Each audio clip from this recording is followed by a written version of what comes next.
ताबिश की आंख अपने चेहरे पर नर्म और मुलायम लम्स महसूस करके खुली थी। उसने मंदी मंदी सी आंखें खोली तो हरम उसके सीने पर बैठी उसके चेहरे पर अपने छोटे छोटे हाथ मार रही थी और उसे जगाने की कोशिश कर रही थी। ताबिश को ये मंजर दुनिया का हसीन तरीन मंजर लगा था। अपनी बेटी के छोटे नर्म और मुलायम हाथों का लम्स महसूस करते उसने अपने लब उसके छोटे हाथों को थाम कर अपने लबों से लगाए थे। मेरी जान, मेरी प्रिंसेस, मेरा बच्चा उठ गया। लहजे में दुनिया जहान की मोहब्बत समोए वो उसे खुद में भीगता उठ बैठा था।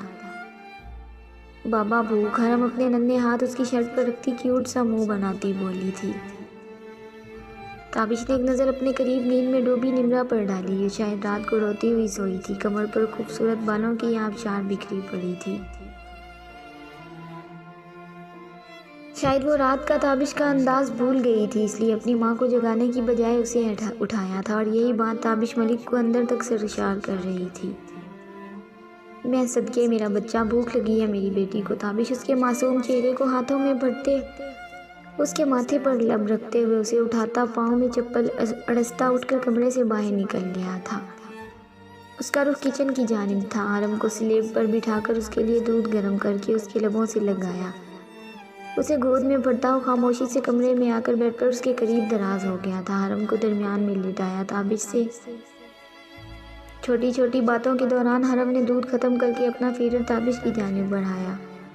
ताबिश ने उससे फीडर लेकर उसके छोटे सुर्ख सफ़ेद हाथों पर मोहब्बत से लब रखे थे। हरम ने जोश से उठते गहरी नींद सोई निम्रा के गाल पर लब रखी और एक नज़र ताबिश को देख कर बोली, बाबा।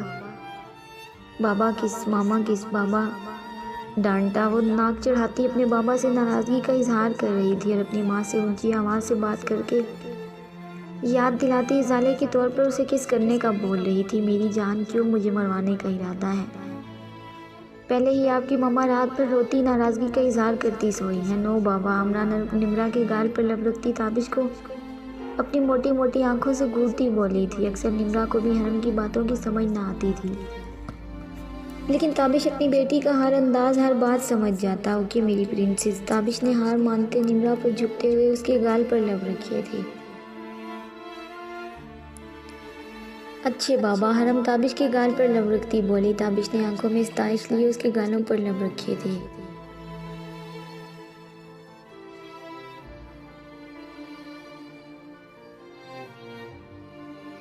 वो अपनी माँ पर झुकते हुए उसकी आंखों पर अपने लब रख गई और पटर पटर ताबिश की जानिब देखने लगी थी कि अब वो भी ऐसा ही करे। ताबिश ने गहरा सांस खारिज करते एक नज़र उसकी जानिब देखा था और फिर निम्रा पर झुकता बारी बारी उसकी दोनों आंखों पर अपने लब रख गया था। मुझे समझ नहीं आ रही कि आखिर क्या जादू कर दिया है तुमने मेरी बेटी पर, जो कुछ ही दिनों में मुझसे ज़्यादा वो तुम्हें अहमियत दे रही है।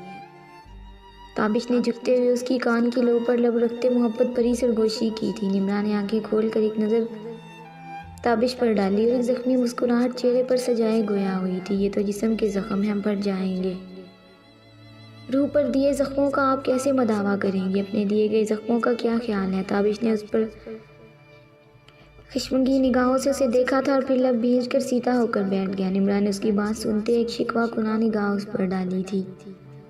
जाने ये नाराज़गी कब ख़त्म होनी थी। निम्रा ने सीधे होकर बैठते हुए सोचा। एक नज़र घड़ी की जानिब देखा जहाँ सुबह के 6 बज रहे थे। हरम निम्रा को उठते देख उसकी गोद में आती बैठ गई थी। मम्मा की जान। निम्रा उसके छोटे छोटे सुर्ख होंठों पर लब रखते दूर हुई। माँ की गोद मिलते ही हरम आंखें मूंद गई थी। निम्रा उसकी जानिब मोहब्बत लुटाती निगाहों से देखते उसके बालों में उंगलियां चलाने लगी। ताबिश ने एक नज़र निम्रा की गोद में आंखें मूंदे हरम को देखा। निगाह भटकती हुई निम्रा की सुर्ख सूजी मुतमर्रम आंखों से टकराई तो उसे बेसाख्ता अपनी रात की गई हरकत पर पशेमानी हुई। सॉरी, मैं अपने रात के किए गए अमल से शर्मिंदा हूँ। ताबिश ने उसका हाथ अपने हाथों में लेते नरम लहजे में कहा और हरम को सीधा करके बेड पर लेटाया। निम्रा के कब से रुके आंसू उसके नरम लहजे पर पल में आंखों से गिरने लगे थे।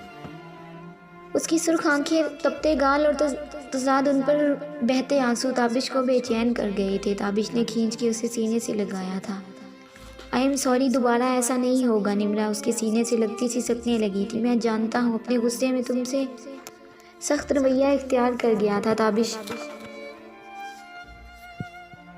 अपनी कल वाली हरकत का इजाला करते हुए बोला, रात में आपने मेरे बाल भी इतनी ज़ोर से खींचे थे। निम्रा ने उससे अलग होते हुए सू करते उससे शिकवा किया। खींचे तो नहीं थे, सिर्फ पकड़े थे। ताबिश ने उसके बालों पर हाथ रखते हुए मोहब्बत से कहा। इस वक्त वो भूल चुका था सारी नाराज़गी, गुस्सा। उसे याद था तो बस इतना कि उसकी जान से प्यारी बीवी को उसकी वजह से तकलीफ़ पहुंची है, और मर्द ऐसा ही तो होता है, लाख इख्तलाफ के बावजूद अपनी बीवी को तकलीफ़ देने का सोच भी नहीं सकता। निम्रा दम साधे उसका नरम रवैया देख रही थी। कहीं ये ख्वाब तो नहीं? आपने मेरा गला भी दबाया था रात को और मुझ पर शाउट भी किया। मैं इतना रोई और आपने मुझे चुप भी नहीं करवाया। आप पहले जैसे नहीं रहे हैं, अब मुझसे बात नहीं करते। वो रोती हुई अपनी सुर्ख नाक और आंखों से उसकी सारी गलतियां गिनवा रही थी। ताबिश को उसके सो करने से हंसी आई, जिसे वो अपने होंठों में ही दबा गया था। अब दोबारा कभी ऐसा नहीं होगा, ना कभी ज़ोर से हाथ लगाऊंगा और प्यार भी करूंगा। झुककर उसके कान में अपने गंभीर खुमार आलूद लहजे में कहा था। बोलते वक्त उसके लब निम्रा की कान की लो को छू रहे थे। निम्रा उसकी मोहब्बत भरी सरगोशी पर उसके सीने में सिमटने लगी थी। मैं ज़ैनब को आपकी शिकायत लगाऊंगी, उसने सुर्ख तपते चेहरे से उसकी जानिब एक नाराज़ निगाह डालते कहा था। ताबिश की नज़र उसके सुर्ख चेहरे पर ठहर सी गई थी, जो उसकी ज़रा सी गुर्बत में लाल होती उसी के सीने में छुप रही थी। अब मेरी प्रिंसेस के सामने रोना मत, वरना फिर वो मुझसे नाराज़ हो जाएगी। ताबिश ने नरमी से उसे खुद में भींच लिया, और जाने कब दोनों की आंख लगी थी। आबान सारी रात मरियम बेगम के सराहने बैठा रहा था। वो नींद में भी बेचैन रही थी। सुबह के 10 बजे आबान कमरे से निकलता टेरेस पर जा खड़ा हुआ और किसी को कॉल मिलाने लगा था। मरियम बेगम को उठते देख वो भागता उनके करीब आया था। अम्मी, आपकी तबीयत ठीक नहीं है, लेटी रहीं। वो उनका हाथ थामता मोहब्बत से बोला था। नहीं आबान, मुझे जाना है। मुझे उनसे पूछना है क्या कसूर था मेरे मासूम बच्चे का, जो उसे इतनी बड़ी सज़ा दी। उनके आंसू और तड़प से आबान का दिल फटने वाला हो गया था। वो आबान के हाथ से अपना हाथ निकालती उठती हुई बोली थी, जाने दो आबान, वरना मेरा दिल फट जाएगा। उन्होंने आंखों में आंसू लिए उसकी जानिब देखा था। तुम नहीं जानते आबान, मुझे इस वक्त ऐसा महसूस हो रहा है जैसे कोई मेरे जिस्म को 2 हिस्सों में तकसीम कर रहा है। ये तकलीफ़ मेरी बर्दाश्त से बाहर हो रही है आबान। वो उसके सीने पर सर रखती फूट फूट कर रोने लगी। आबान उनकी तकलीफ़ समझ सकता था। इसी दर्द से तो बचाने के लिए वो सब कुछ फरामोश किए हुए था। वो जानता था कि उसकी माँ टूट जाएगी, बिखर जाएगी इस तकलीफ़ से। उनके गिर्द बाजू हाइल किए, उनके दुपट्टे से झांकते सफ़ेद बालों पर लब रखता वो उनकी तकलीफ़ पर खुद भी आंसू बहाने लगा था। उसके पास कोई दिलासा, कोई उम्मीद नहीं थी इस वक्त। वो उस वक्त कुछ नहीं कर सकता था। खुद को यूं बेबस सा महसूस करते उसके दिमाग की रगें तन गई थी। मेरा मान, मेरी मोहब्बत का मजाक बना दिया इन दोनों ने, जिनके लिए मैंने इतने साल पहले मिज़ना को बेघर किया था। उन्हीं ने आज मेरे दिल पर कारी ज़रब लगाई। वो रोती उसके सीने पर सर मारती बोल रही थी, उन्होंने सिर्फ मेरा बेटा नहीं मारा बल्कि मुझे भी मार दिया आबान। मुझे लग रहा है कि वो दोनों सामने खड़ी मेरा मजाक बना रही हैं। रात से मेरा ज़मीर मुझे मलामत कर रहा है कि मैं ज़िंदा कैसे हूँ।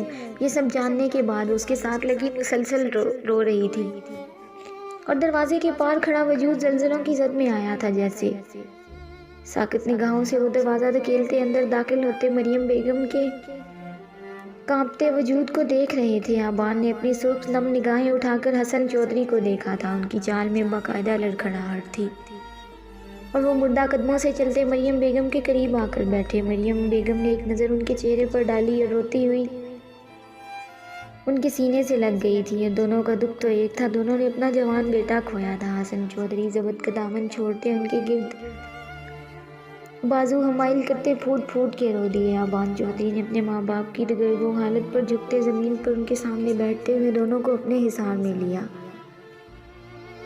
आबान चौधरी अपने माँ बाप को यूं बिखरता देख उनको खुद में समोए आंसू बहाने लगा था। मैं वादा करता हूँ आप दोनों से, उन दोनों को मैं ज़रूर जहन्नम वासिल करूँगा।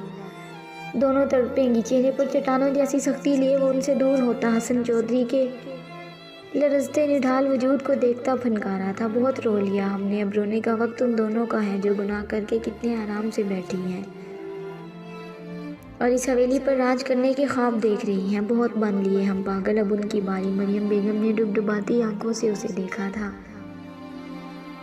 जबकि हसन चौधरी बिल्कुल खामोश थे। चेहरे पर एक तारीख साया सा लहराया। आबान के दिल से आ निकली थी, या अल्लाह हमारे लिए आसानियाँ फरमाना।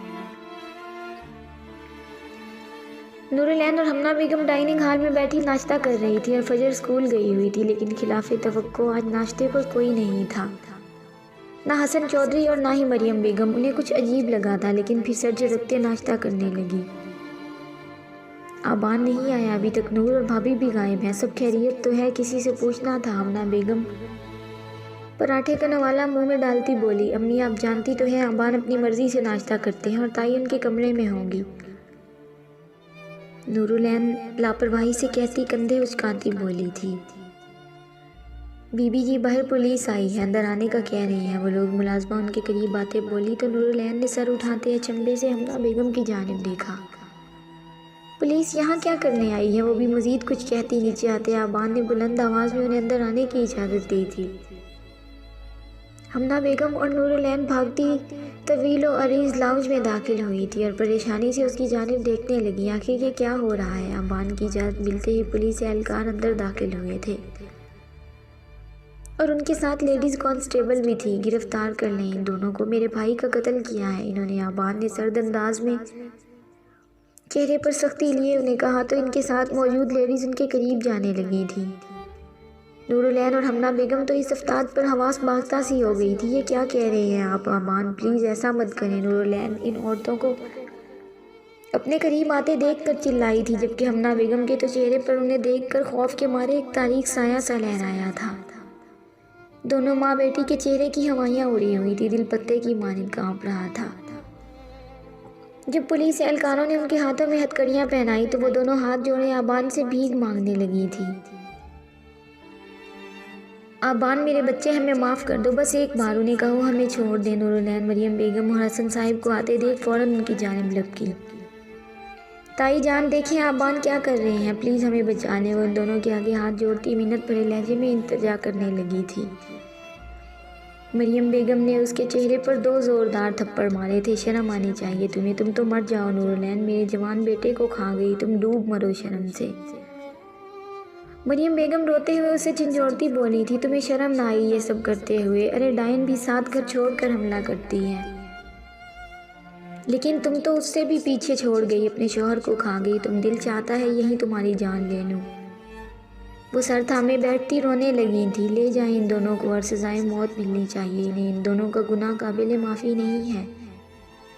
मेरी बीवी पर कातिलाना हमला करवा चुकी हैं ये, मेरे भाई को कत्ल कर चुकी हैं ये इन्फेक्टर, इन्हें तड़पा तड़पा के मौत देना।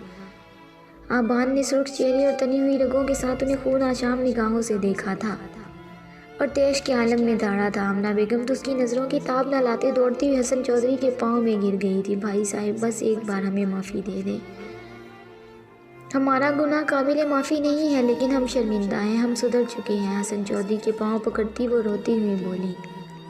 हसन चौधरी ने अपने पैर से उन्हें एक ठोकर रसीद की थी, तुम दोनों कभी नहीं सुधर सकती। मेरे बेटे ने क्या कुछ नहीं किया तुम दोनों के लिए, लेकिन तुम दोनों नागने कभी नहीं सुधर सकती। वो एक जहर खन नज़र उन पर डालते तल्ख लहजे में बोले थे, तुम दोनों ने अपना घर खुद बर्बाद किया है। तुम दोनों के तमाम गुनाह को माफ़ करते मेरे बेटे ने तुम लोगों को धुतकारा नहीं। उसे तो चाहिए था कि उसी वक्त तुम दोनों की जान ले लेता। आप दफ़ा हो जाओ यहाँ से, हमारे घर मज़ीद तमाशा लगाने की ज़रूरत नहीं है। आबान प्लीज़ देखिए फजर का क्या होगा, मेरी बेटी मेरा पूछेगी। नूरुलैन ने एक उम्मीद के तहत उसे देखा था, लेकिन आबान तंजिया मुस्कुराता बोला था, तुम उसकी फ़िक्र ना करो, उसकी माँ और नानी आज एक्सीडेंट में मर चुकी हैं। नूरुलैन ने मुतगय्यर होती रंगत से आबान को देखा, तुम्हें क्या लगा मैं तुम्हारी तमाम प्लानिंग जान नहीं सकूंगा?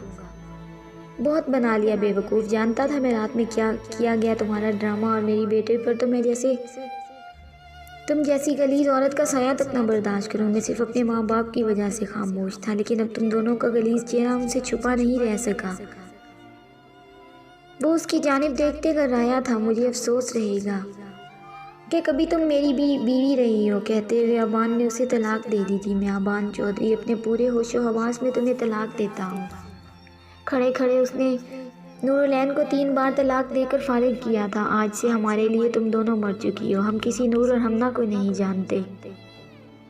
आबान नूरुलैन के होंठों से सरगोशी निकली थी। ले जाए इन्हें, आबान ने कहते पलटते हुए मरियम बेगम और हसन साहिब को अपने हसार में लिया और वो दोनों साकत निगाहों से पुलिस एहलकारों के साथ खींची चली गई थी। बुराई कभी ना कभी ख़त्म हो ही जाती है। झूठ और गुनाह को जितना भी छुपाया जाए वो कभी नहीं छुप सकता। बिलाखिर आज इन दोनों माँ बेटी का किस्सा तमाम हुआ था। अबान ने खुदा पर यकीन रखा था और अल्लाह पाक ने बेहतरीन फ़ैसला किया था। उन दोनों की रस्सी अल्लाह की जानिब से दराज थी और वो खुद को खुदा ही समझ बैठी थी। जारी है दोस्तों, कैसी लगी एपिसोड ज़रूर बताइएगा, लाइक और कमेंट करना मत भूलें। मिलते हैं नेक्स्ट एपिसोड में, तब तक के लिए अपना ख्याल रखें और दुआओं में याद रखें। अल्लाह हाफिज़।